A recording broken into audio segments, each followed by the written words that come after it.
Oh, baby. So, let's go ahead and check something out really quickly. I want to see how many players are on expiring contracts. Because obviously it would be nice to move people. At the same time, well, the cap penalty really only lasts a year. The cap penalty only lasts a year. We might as well just cut at least all the top players and just let them go. Because again, there's no point in trading for anybody. No point in trading for draft picks. That is not how we are allowed to build a team. So I agree. I think we cut everybody, and then I think we clear the cap hit just once. It's the only time I'm going to clear it. Let's take a look at free agency. I don't even know if there will technically be any good UDFAs here this season. And if there isn't, we can just go ahead and sim through season 1. Is there anybody? It's like Max Duggan, Carson Strong. I mean, like Max Duggan. There is a guy, technically. We could go ahead and bring on someone like old Max Duggan. If someone says it's Dugan, I'm going to say there's one too many G's for that. He's going to have to be the guy. In terms of a UDFA, like he's him. Is there a good running back? He wasn't a UDFA, he was drafted. Ah, shit. All right, well, then, yeah, we'll go ahead and we'll just sim. We'll just sim through the first season then. Why not? Why not? If we want to be that specific about it, then yeah, it just makes sense to sim to the end of the first season. So we won't invest in staff, in anything. We are just going to sim to the end of this first season and see what happens as Premium Bagel hits up with the 51 months. You'll love to see it. So let's go ahead and get through this first season as fast as we possibly can. Now, there is one big decision to make as well, and that is whether or not we want to utilize the actual draft class, because again, with roster sharing, there is the proper draft class, or if we just want to make it random by default and just generate the class. I feel like it's more interesting if we generate the class. Nah, because of the glitch. Is there a glitch with custom draft classes that I'm unaware of? Is there a glitch with these? Or is that not what Razor is referring to? I mean, I feel like in general, body shapes are all fucked up. Auto-generated rookies it is. Which works. It makes it way more interesting for us. Instead of knowing for sure who's not out there. So here are all the players that we're never going to have on our team. Because they're all going to get drafted. Dimma on the 30 months, by the way. Appreciate you. RNG body shapes. So there you go. Sometimes it doesn't let you download the file. Ah. Well, it's all good. So because we've done that, we are free and clear to just sim this season. It doesn't matter what happens with the team, because we don't care. We're good to sim. The only thing, I made sure coach firing was off. We're fine. We're good. Let's just go ahead and sim. We'll let the fans in Salt Lake enjoy the Chargers, and we'll see what happens. We'll see what happens. We are good to just sit here and sim this. Boy, you thought that guy that showed up last night on stream was mad that I sim all the time. Look at this. We've taken doing nothing but simulating to the next level, where we just look at the screen that says franchise the whole time. For the love of God, chat, give me something to talk about. While this goes through for the next couple minutes, give me something to talk about. Obviously, we'll do an end of season 1 recap. We'll see how everything plays out. It's actually simulating a hell of a lot faster than I thought it was going to. So, never mind. Don't ask me anything. I don't care. And we'll see how... it's funny, both franchise modes, starting with the simulated season 1. Completely coincidental as well. So, let's take a look then. The end of season 1 results. End of season 1 results. What do we have here? I am acknowledging the questions, but I'm also, again, not going to read them because I don't care. So the AFC North, all 4 teams made the playoffs. Jesus. With the Ravens winning the division. Favorite type of noodle? Egg noodle. Egg noodles are S tier. The Jags, the only team out of the AFC South to make the playoffs. Shout out to Hawk for the 22 months on the primer. Sorry, everyone's primer came due. Beginning of the month, I guess. It makes sense. The AFC East goes to the Bills. They were the only team to make it. The Dolphins were terrible. What's your favorite type of egg?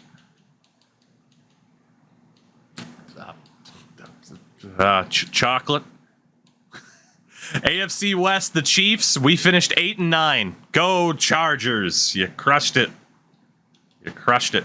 The Lions, the only ones to make it out of the NFC North, with the Chicago Bears finishing dead last in the league. And out of the NFC South, the Falcons, Bucks, and Saints all make the playoffs. NFC East sees the Cowboys and the Eagles.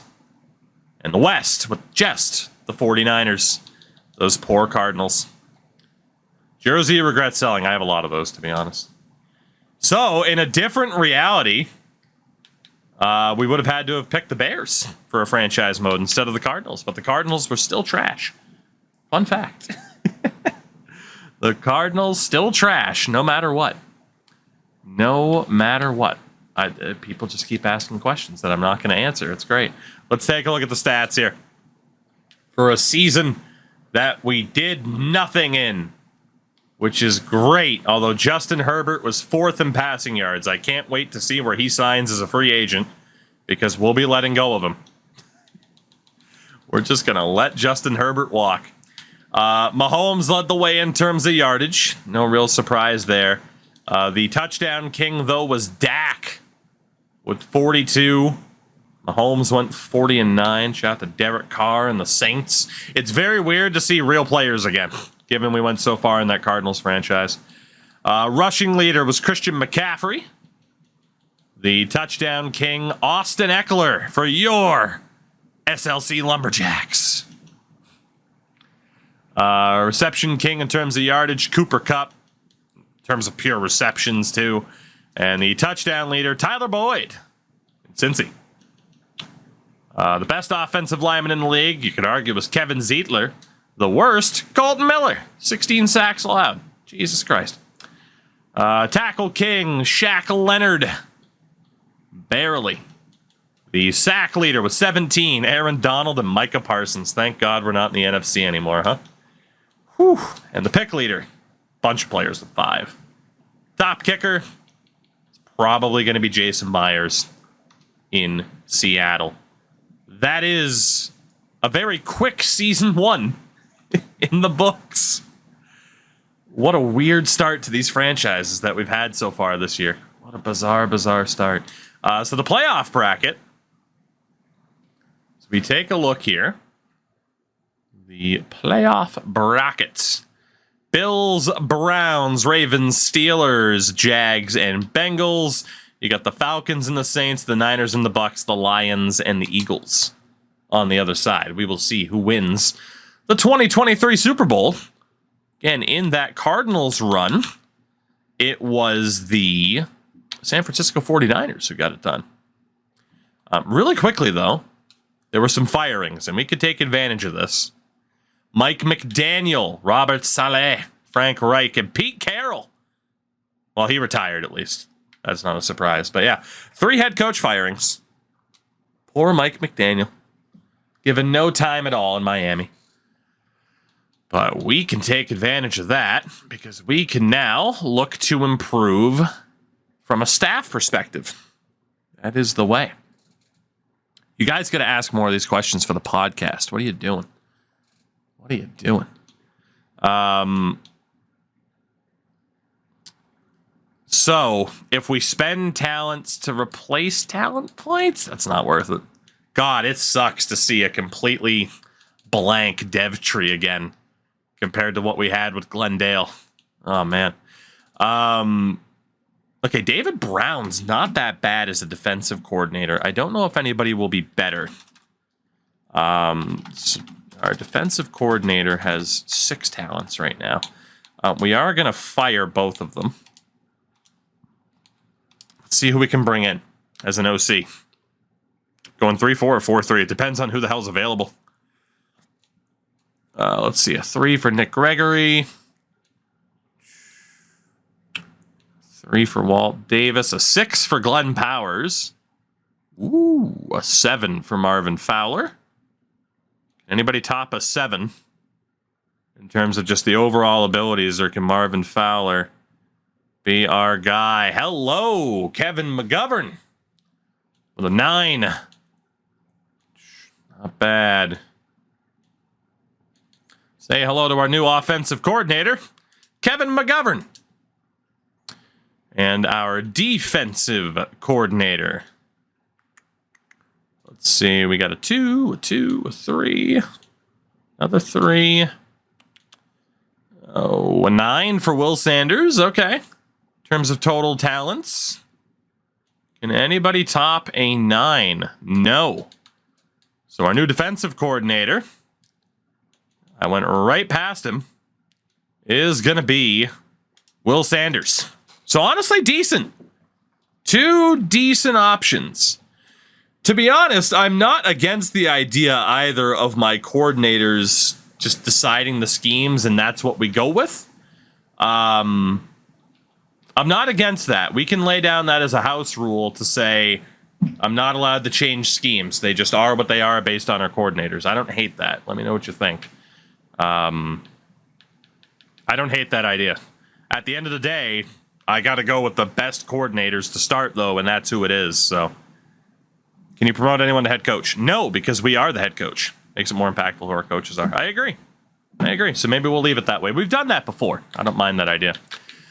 Let's find out who is playing in the Super Bowl in Season 1. And again, when we finally get to have fun is when the preseason is here, as we will have the first real version of our roster. Eagles and Bengals. Super Bowl 58. So Philadelphia would have knocked out Detroit in the bottom right-hand matchup that's blocked by the webcam. And the Falcons knocked out the Niners in the second round. But, man, the Atlanta Falcons sim so freaking well. They really do. But the battle of the 5 seeds, Cincy and Philadelphia, in the Season 1 Super Bowl. And we'll take a look at the yearly awards here as well, just to see how this played out.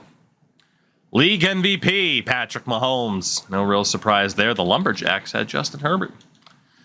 Coach of the Year, Mike McCarthy. LOL. Offensive Player of the Year, Patrick Mahomes. Defensive is Von Miller.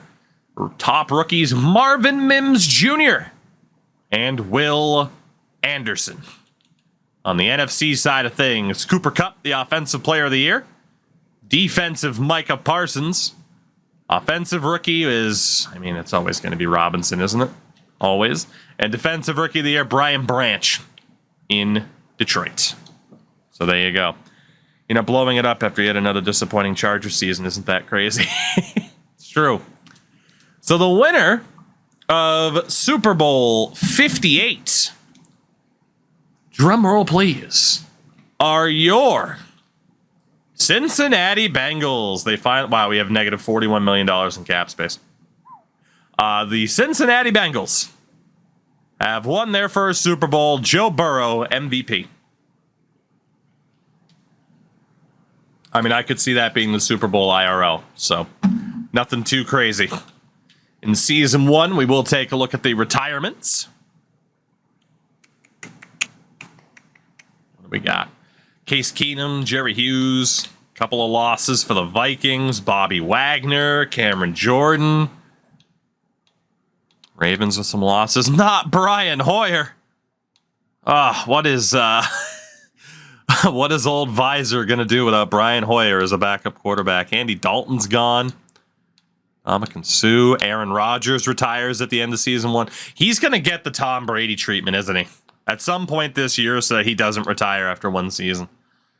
Even though I think he's going to get sick and tired of the media in New York, go complain to Pat McAfee a lot, and then retire. So, who says it's unrealistic? Cordero Patterson's gone. There were a lot of big retirements in season 1. I feel like there's big retirements every year, but wow. It's, I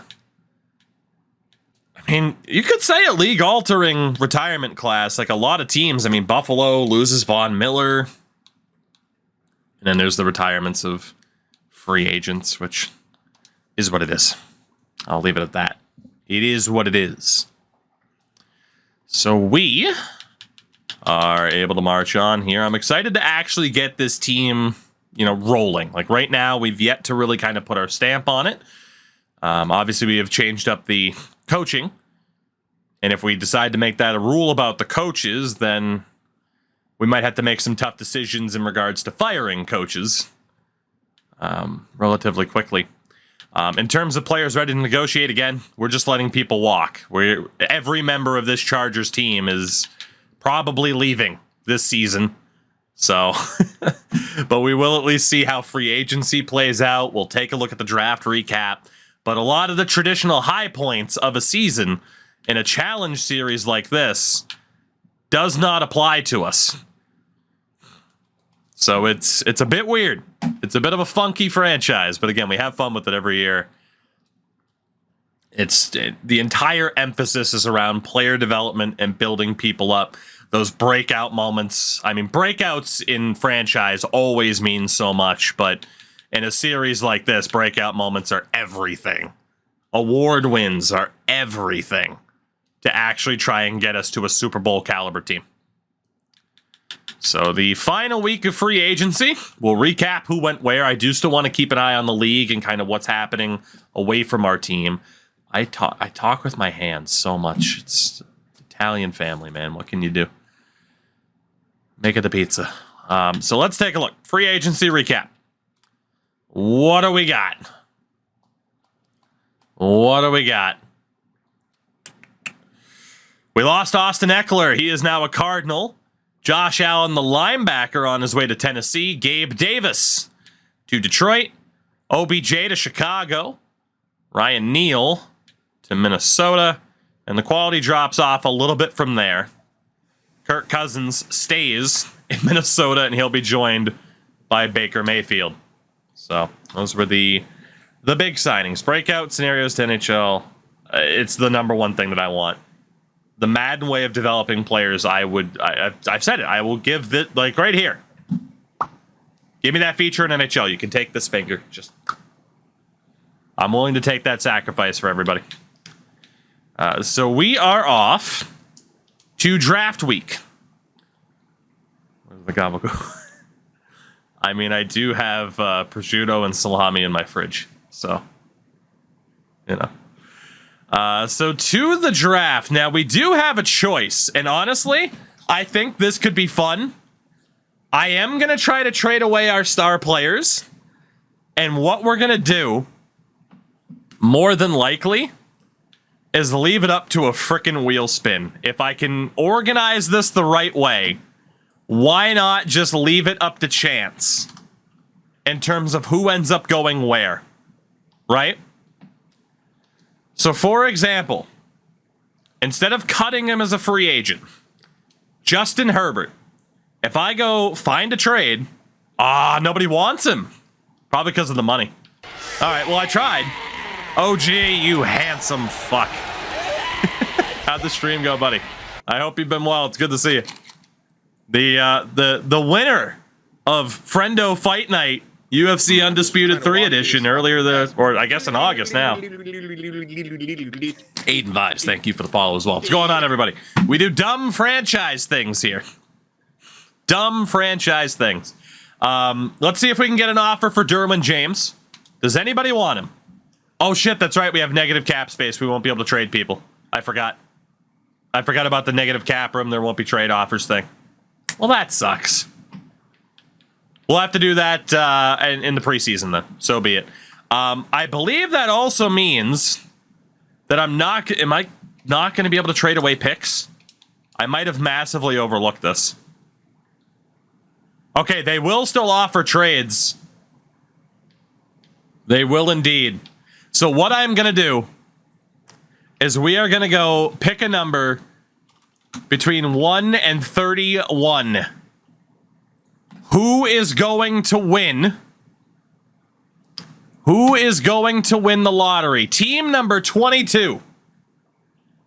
So since it'll still let me do trades, the 22nd team alphabetically will win our draft picks. So obviously, 31, 30, 29, 8, 7, 6, 5, 4, 3, the New England Patriots. Didn't rig it at all. Definitely coincidence. The New England Patriots are going to get all of our draft picks this year because we are not allowed to draft people in this challenge. So New England, enjoy all of my draft picks this year. Thank you very much. I do still have a 7th to get rid of. Pickgate. Fuck. It would have been better if it didn't land on them, just because the fucking jokes write themselves, don't they? Oh, God. Delightful. Bill's going to trade them all anyway. Yeah, no kidding. No kidding. I think we still had... Yeah, we still had a 7th. So the New England Patriots have won all of our draft picks via the future lottery, and we're gonna have to do that every single year, by the way, because again, we're not allowed to draft anybody. So we will skip ahead to the end of the draft, and we'll double check to see how it all played out, and then we're that much closer to finally seeing the inaugural Lumberjacks, in our eyes at least. Following the team week by week are Lumberjacks. So that'll be the way to do it. Kraft took Coach Tim to get one of those specials. Fuck. Let's take a look at how this draft played out. Of course, the Lumberjacks with not a single pick. We'll see what the Patriots did. With that 17th pick, they took a 76 rated wide receiver. The Patriots drafting a wide receiver. Has to be a video game. So, top pick in the draft was a 76 edge. Again, the fact it does not show friggin' dev pattern by their name kills me. But the best player in this round was the 77 DT Demarius Carrington, who went 2nd overall. That could be concerning, that the quality of this draft didn't appear to be incredibly high at the top end. But there was a oh my God, the 2nd round was better than the 1st. The 7th pick of the 2nd round, Washington takes this defensive tackle who has the highest rating in the draft we've seen so far. Man, that's, never mind. There might have been great quality across the board. Whew.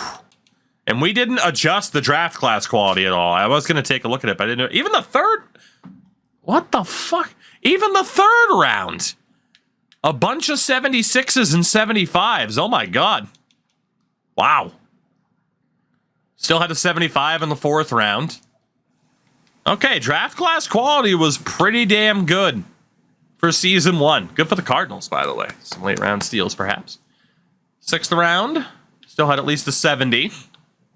And then in the 7th round, a couple of 70s as well. Cardinals again. Okay. So there were some decent players. We had the best picks. Look at that. Only one of the top 5 was a 1st round pick. That is a very bizarre draft to kick things off here. Huh. Well, with that, let the fun officially begin, as we're about to get rid of a whole lot of people.